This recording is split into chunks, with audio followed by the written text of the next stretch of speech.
good afternoon, everybody. Hopefully, you will get to know our voices very well. This is Michelle Rothstein speaking. And today we're going to talk about strategies for having difficult conversations. So that's me on the left, Michelle, and my partner in crime is Tamar Kagan. We are both leadership and team coaches, and we work with organizations to help them work well with each other and to develop the relationships that matter to create innovative and wonderful and cohesive workplaces. The reason why Tamar and I are here together is because we do all this work in tandem, as we feel it's important that if we're constantly talking about relationships and things that take place in relationships, especially our relationships at work, that our participants are also having that modeled by a relationship at the front of the room, so to speak, even though we're not in front of the room at the moment, the virtual room. So, high-level agenda for our conversation today. We're going to be talking a little bit about conversation conflict, what's hard about that in terms of our nervous system, what reactive behaviors might show up that make difficult conversations challenging. We're going to look at some skills that are important for having difficult conversations. We're going to talk a little bit about a model or an approach to having these kinds of conversations, and then leave you with some tips as well. Also, just to say, feel free to link in with us. If there are any questions or you want to follow up with anything, please don't hesitate to do so. Michelle and I talk a lot about this in our work and just how difficult conversations fit in with how we think about what we do. And one of the things that we talk a lot about is just the overall importance of communication and conversation, right? So effective communication is critical for leadership, and leadership beyond a role title, just how you show up and have an impact in the work that you do and how you participate in the culture that you are a part of, right? So conversation, communication, healthy communication, critical for clarity, as we're saying, influence, inspiration, direction.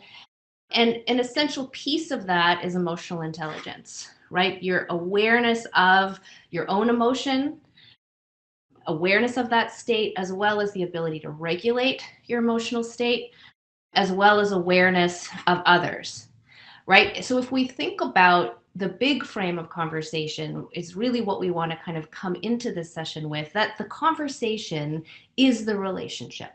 Every conversation is the relationship. Every conversation participates or contributes to the quality of the relationship. There's a quote here, Susan Scott, who wrote the book Fierce Conversations, talks about how our work, our relationships, and in fact, our very lives succeed or fail gradually, and then suddenly one conversation at a time.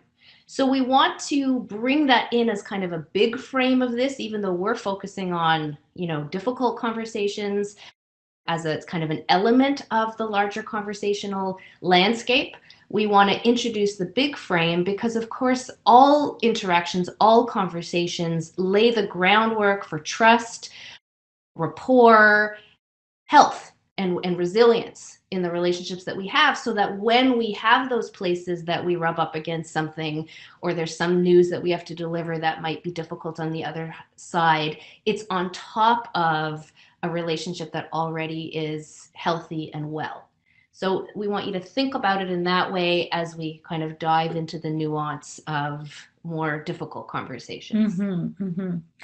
And I love that larger frame. It's so important when I think about us as human beings, even on the basic evolutionary level and how societies have come together, we truly are pack animals.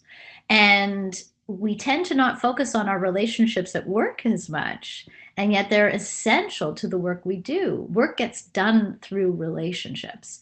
And we spend a lot of time, we know we have to build our relationship with our partners, with our children, with our sisters and our brothers. And yet we don't give that same attention at work. And yet those are the type of conversations that we're in daily.